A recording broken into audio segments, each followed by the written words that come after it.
Since I made cinnamon rolls this morning, vanilla glaze is on the menu. If you happen to miss the video for that, I put it up just a couple of days ago. You can go ahead and take a look.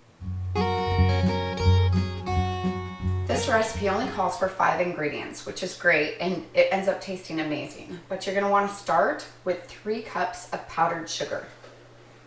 In addition to the sugar, you'll want to add 1 can of sweetened condensed milk.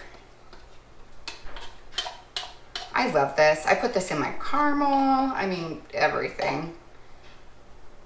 Like, if a recipe says it calls for sweetened condensed milk, it's probably going to be good. We're gonna do 1 cup of light corn syrup. This makes it nice and thick and so sweet. Next, we'll do 1 tablespoon of melted butter, 1 teaspoon of vanilla.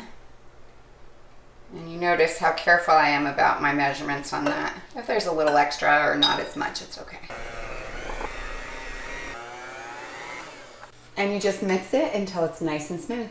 Now I just put my glaze into a little baggie so that I can put it on my cinnamon rolls.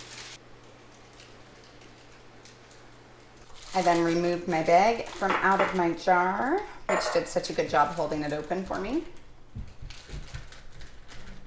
You're gonna seal the bag, but not seal the air in it, so try to get that out. And then you just nip one of the corners with a pair of scissors. And I do it kind of a larger hole.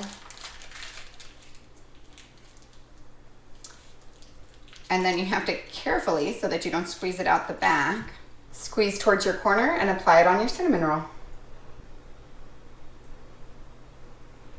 And that is all there is to making a very basic vanilla glaze that you can use on cinnamon rolls or any number of other things.